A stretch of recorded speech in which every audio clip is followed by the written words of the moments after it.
Selamat datang di Tektonik, teknologi yang membuat semakin kuat dan bahagia. Hari ini kita kedatangan seseorang yang luar biasa, dan ini memberi sosok yang inspiratif. Kita tidak akan membahas berkaitan dengan pendidikan, tapi juga prestasi dan macam-macam. Yang penting lagi adalah masa depan. Apa yang mendefinisikan masa depan?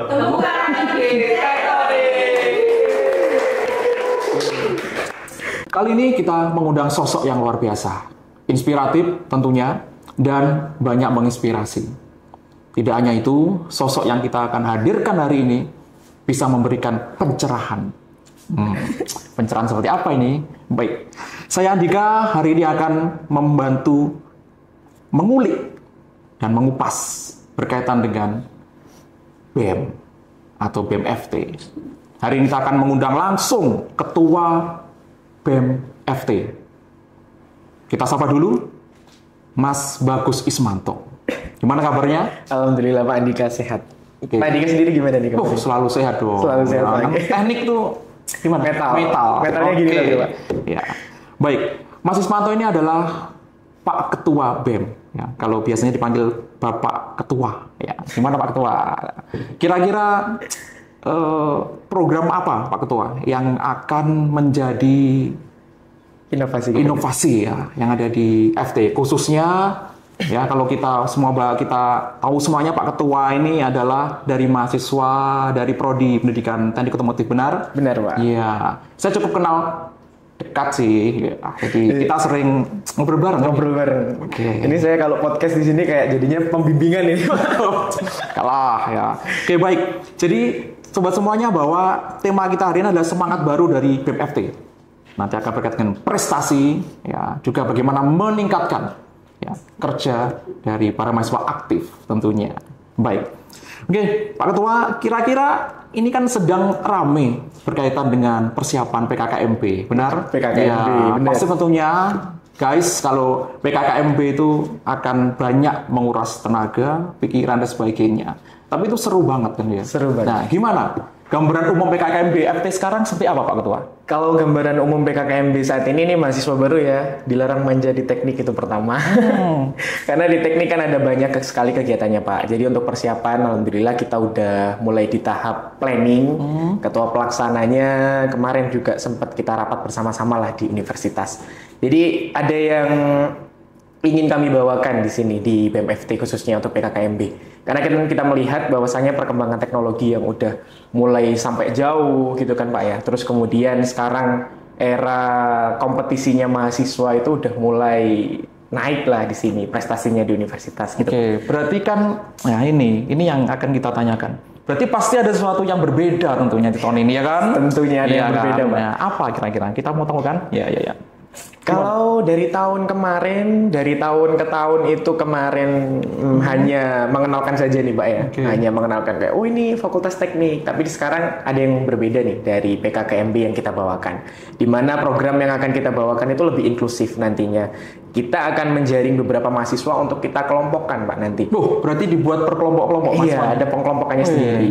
Ada yang masuk ke bidang kewirausahaan, ada yang masuk ke PKM itu yang Pak Andika dulu saya waktu maba dibimbing gitu ya.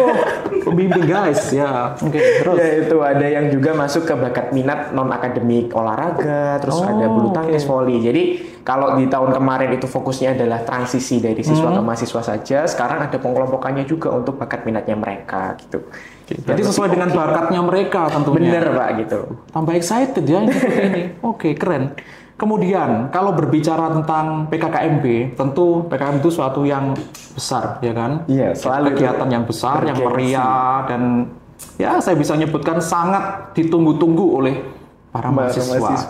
Kira-kira kalau kendala dan tantangan apa yang dialami untuk persiapan PKKMB ini, Pak Ketua? Gimana? Kalau kendala dan tantangan yang jelas karena sistem kita sudah tertata gitu Pak ya, dengan ada pembaharuan yang terbaru, yang jelas sistem yang sudah ada itu akan menjadi tantangan bagi kita. Jadi untuk pembaruan itu Ya kalau udah ada kenapa nggak pakai yang udah ada gitu biasanya. Jadi Tapi teman-teman udah siap kan tantangan sudah, Pak, apapun, harusnya. ya kan? Teknik gitu ya. Teknik harus siap. Iya. Makanya mahasiswa baru ini ditunggu-tunggu di teknik. Iya, kan Nggak boleh manja juga di sini, Iya. Pak. Teknik kan menyala teknik. Menyala. Gitu ya. Oke, baik.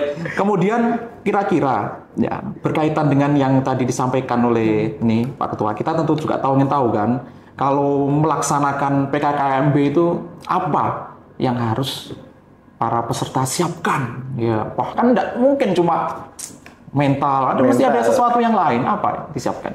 Kalau untuk mahasiswa baru yang perlu disiapkan, yang jelas yang pertama ya untuk teman-teman mahasiswa, karena namanya juga calon mahasiswa gitu Pak ya. Kalau kemarin kan hanya siswa saja, sekarang itu ada mahasiswanya. Itu guys, ya, maha. Maha gitu. Apa yang membedakan dari mahasiswa? Selain pertama mentalnya, pertama itu harus disiapkan. Terus kemudian niat dan tujuan awal masuk kuliah itu apa gitu Pak. Karena kalau saya melihat, ini dari lingkungan sekitar saya aja ya Pak ya. Teman-teman itu kebanyakan pengen masuk kuliah karena pengen cari kerja gitu Pak. Enggak untuk mencari ilmu atau mengasah soft skill gitu. Cari jodoh ada enggak ya? Ada juga. Cari jodoh jadi. Pak Andika dulu paling dapat jodoh. Oh, tidak salah. Enggak ya. Oke. Jadi pengen kami nanti di PKKMB biar transisi dari siswa ke mahasiswa itu teman-teman juga tahu nggak habis kuliah langsung pulang. Itu kalau ada yang mahasiswa kayak gitu kita kelola gitu. Jadi transisi dari siswa ke mahasiswa. Gimana sih mahasiswa yang sebenarnya? Bener. Gitu. Jadi memang kalau kita mahasiswa, ya kan itu tidak hanya melakukan belajar akademik saja kan, ikut organisasi, ya, ikut ormawa, macam-macam itu ada tantangan tersendiri. Jadi lebih seru gitu ya istilahnya. Nah, tentu tapi yang utama adalah jangan lupa untuk berprestasi. Benar, Pak. Itu nomor satu. Berprestasi nomor satu. Apalagi ya saya rasa anak-anak sekarang itu lebih semangat jiwanya untuk berkompetisi kan. Nah, oke. Terus kemudian kalau berbicara dengan prestasi ini Pak Ketua, ya kira-kira kalau dari Pak Ketua BEM ini yang tahu prestasi dari mahasiswa FT itu seperti apa ya? Sampai saat ini perkembangannya. Gimana Pak Ketua? Kalau perkembangan sejauh ini, wah justru meningkat Pak ya kalau di teknik ya. Kemarin tahu lah semuanya yang ke Qatar itu ya gitu Pak. Ada teman-teman yang ke Qatar kemarin dari Semeru Team, itu Sel Eco Marathon kemarin kita alhamdulillah dapat juara 1 juga di Qatar. Juara 1 guys, internasional. Internasional bahkan. Jangan anggap remeh ya.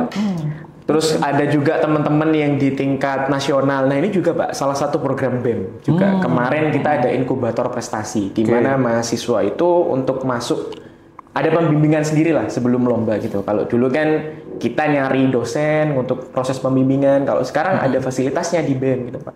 Makanya kita ingin menunjang lah untuk gimana sih kita meningkatkan prestasi sebagai BEM gitu. Oke, berarti itu kan merupakan salah satu peran BEM ya dalam mendukung prestasi mahasiswa tentunya. Nah, coba kira-kira poin-poin apa saja itu yang fasilitas yang bisa diterima oleh para mahasiswa baru gitu. Jadi kan kalau mereka tahu ya kan, mereka akan lihat ini, mereka tahu, mereka akan ternyata ini poin-poin utamanya fasilitasnya. Gimana Pak Ketua? Kalau untuk mahasiswa baru nantinya ditunggu ya teman-teman mahasiswa, karena nanti kita ada namanya kompetisi PKM Maba. Nah, itu ada itu Pak. Kita akan membuat pengelompokan mahasiswa baru untuk secara keseluruhan. Ini wajib sistemnya Pak. Jadi biar teman-teman tuh tahu gimana sih cara buat PKM. Pasti asing juga kan Pak teman-teman tentang PKM itu apa sih, program kreativitas mahasiswa. Nanti kita akan buat pengelompokan tersendiri untuk mahasiswa baru, di mana mahasiswa baru nanti akan membentuk kelompok dan akan kita kompetisikan nanti. Oke. Tapi tenang aja, ada hadiahnya kok nanti. Berarti yang tadi di awal minat-minatnya ya kan? Minat-minatnya. Nah, baru sekarang yang PKM kompetisinya dikelompokkan. Sebelum nanti ke kompetisi yang seasli. Iya benar. Karena memang PKM itu kan memang yang paling gengsi kan, Yang paling kompetisi bergengsi. paling bergengsi guys. Jadi kalau kalian ya juara PKM, wah itu ya pride-nya itu eksklusif gitu loh ya. Bener. Gitu ya. Oke, itu perannya seperti itu. Oke, kemudian kira-kira dari Pak Ketua sendiri mungkin ada motivasi ya, pesan motivasi yang bisa mendukung ya. Jadi biar mahasiswa itu tambah percaya diri. Ya, apa kira-kira yang penting ya? Motivasi untuk teman-teman mahasiswa karena mungkin saking banyaknya mahasiswa di Fakultas Teknik ini Pak ya. Jadi sampai ada unsur regelmen lah kalau menyebutannya. Jadi semua punya produktivitas masing-masing. Jadi kami berharap untuk teman-teman itu jangan sampai lah nanti untuk khususnya mahasiswa baru habis kuliah dapat materi terus langsung pulang. Jadi manfaatkan kayak Pak Andika gini ini kan bisa disamperin setelah pulang sekolah gitu. Saya ya. untuk apa namanya dapat pembimbingan yang lebih gitu. Jadi sebagai mahasiswa itu manfaatkan privilege-nya lah Pak gitu. Iya. Dan yang lebih penting guys ya, yang penting adalah kalian harus ikut ya. Ikut apa? Ikut BEM, bener. Kalau enjoy. Populer ya kan? Jangan Pak Ketua ya kan? Kalau populer, nah kan populer sekarang. Itu yang penting. Kalau kalian nggak ikut ya rugi, bener. Rugi. Nah, apalagi BEM, bener. Jadi saya dulu pengalaman ketika ikut BEM itu, jadi mulai dari kegiatan-kegiatan dalam, luar itu, sangat aktif sekali. ya? Bener. Tidak hanya menemukan ide saja, inspirasi, menemukan pacar gitu loh. Ya, enggak loh ya, jangan ya. Oke, baik. Berbicara tentang kegiatan-kegiatan, ya Pak Tua, kita sekarang akan beralih ke program kerja BEM. Nah, kira-kira, ini kita sedikit bocoran dulu ya. Kira-kira program kerja unggulan BEM tahun ini apa? Yuk, kita dengarkan bocorannya. Program kerja unggulan nggak akan saya sebutin namanya nih Pak. Masih kalau program kerja unggulan kita akan mengoptimalisasikan pertama di Biro Advokastrat Pak. Nah, Biro Advokastrat itu bergerak di ranah advokasi dan kajian strategis. Ini teman-teman kalau kemarin kita nggak tahu cara ngajuin magang gimana sih. Nah, sekarang di Advokastrat itu ada contoh proposalnya, terus kemudian alur birokrasinya seperti apa, proses pembayaran UKT itu yang benar kayak gimana sih, KRS-an itu kayak gimana. Meskipun udah ada tuh, mahasiswa tuh males gitu Pak. Mau baca, cari-cari di website. Sebenarnya nggak males sih, cuma mager gitu. Iya, cenderung aja. Saya telepon tanya aja nih ke siapa gitu. Benar-benar. Nah, itu program unggulan pertama kami pengen optimalisasi di Advokastrat. Kemudian kami akan optimalisasi di Departemen Pengembangan Sumber Daya Mahasiswa.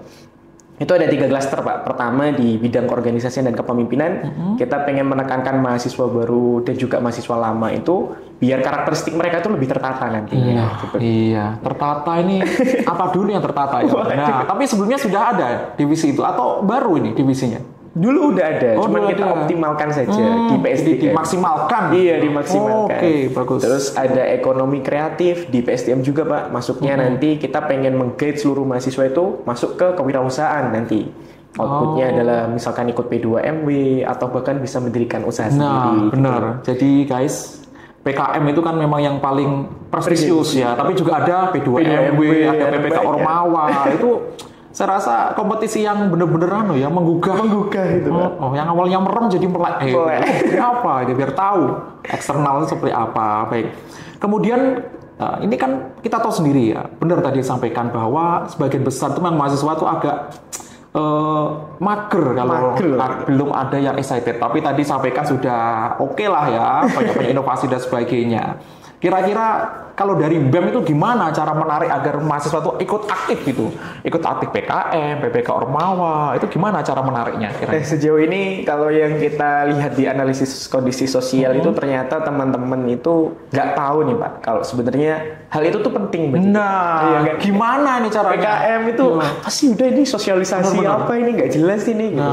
Jadi kita pengen menjaring secara inklusif Pak. Jadi mahasiswa yang termarginalkan, yang istilahnya jauh dari BEM itu kan kayak ada yang nganggap, waduh BEM ini apa sih gitu, kayak tangan kanannya fakultas misalkan gitu. Iya benar-benar. Jadi kita pengen meng-guide mahasiswa itu pertama, kalau yang lama-lama angkatan 21, 22, yang 23 itu kan udah istilahnya udah sulit untuk dirubah gitu kayak, meskipun bisa. Jadi kita fokuskan ke mahasiswa barunya nanti yang kita prospek untuk gimana cara mereka itu bisa kompetitif.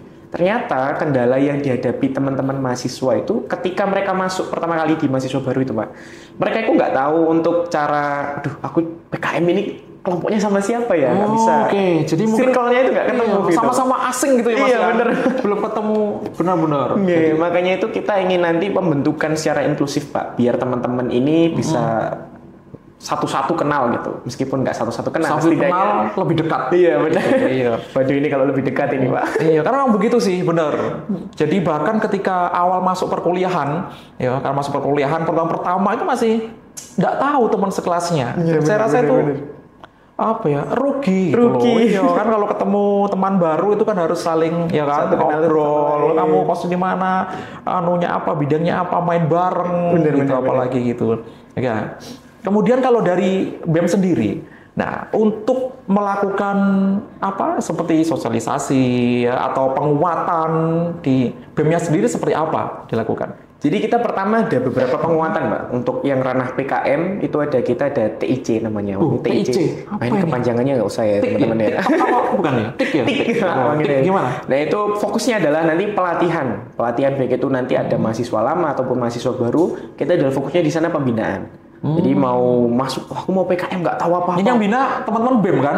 Bukan dari teman-teman BEM aja, Pak. Oke, baik. Seru dari Bapak Ibu dosen, ada dari semuanya. Jadi kita sebagai fasilitator, Pak, di sini. Benar. Nah, jadi nanti kita kelola, kita secara semuanya lah, Pak, gitu. Biar teman-teman nggak tahu PKM ini apa nih, datang ke BEM, kutuk, nyerahkan proposal, tanya, mereka bisa buat PKM lolos PIMNAS targetnya, gitu.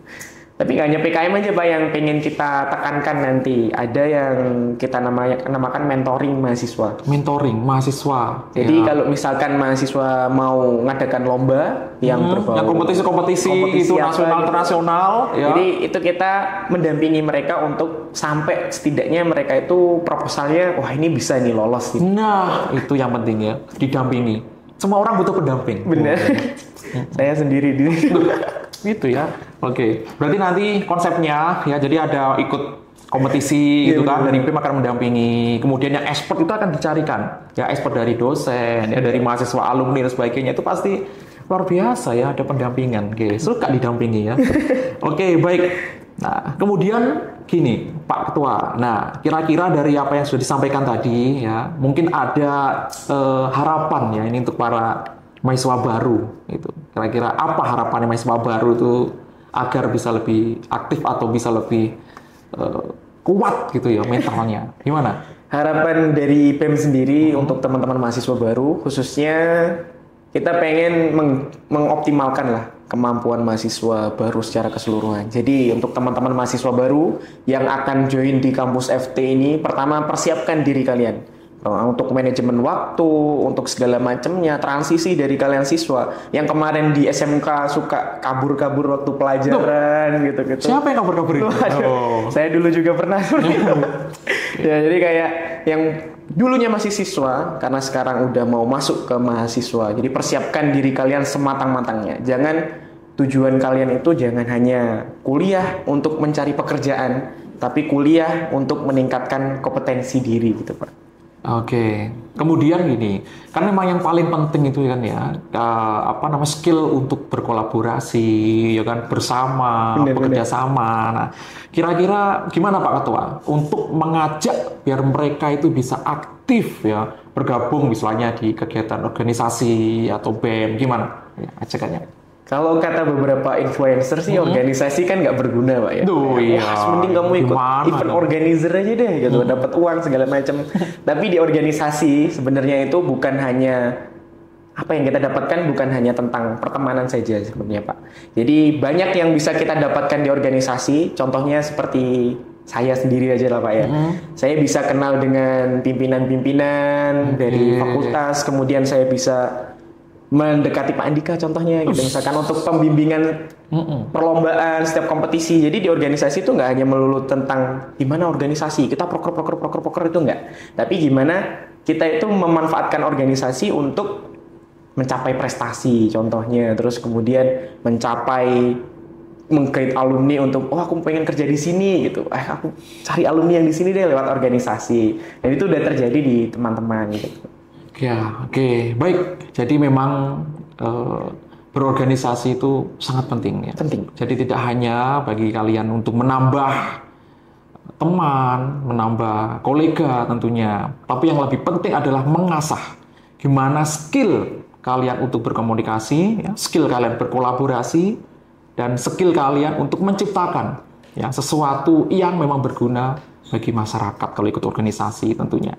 Nah, terlebih lagi, saya sampaikan oleh Pak Ketua tadi, ya, bahwa setiap mahasiswa pasti memiliki potensi keunggulan masing-masing. Dan itulah yang akan bisa kalian tingkatkan ketika kalian bergabung di organisasi. Ya. Maka dari itu, teman-teman mahasiswa tetap ya, semangat dan kalian terus perjuangkan ya, ide maupun inspirasi dan bagian-bagian penting dalam kehidupan kalian. Oke, baik. Saya rasa cukup Pak Ketua ya. Ada banyak sekali tadi ya penjelasannya ya, motivasi-motivasi yang berdaging-daging. Daging semua tadi ya.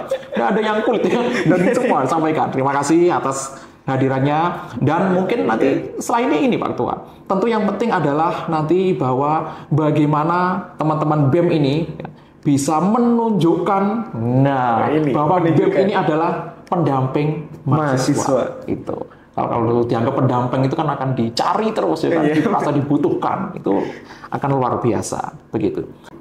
Oke, podcast ini akan terus membawa obrolan dan perkembangan bagi dunia teknik, pendidikan, dan tentunya masa depan. Maka dari itu, tetaplah terhubung di masa depan bersama Tektonik. Terima kasih Pak Ketua.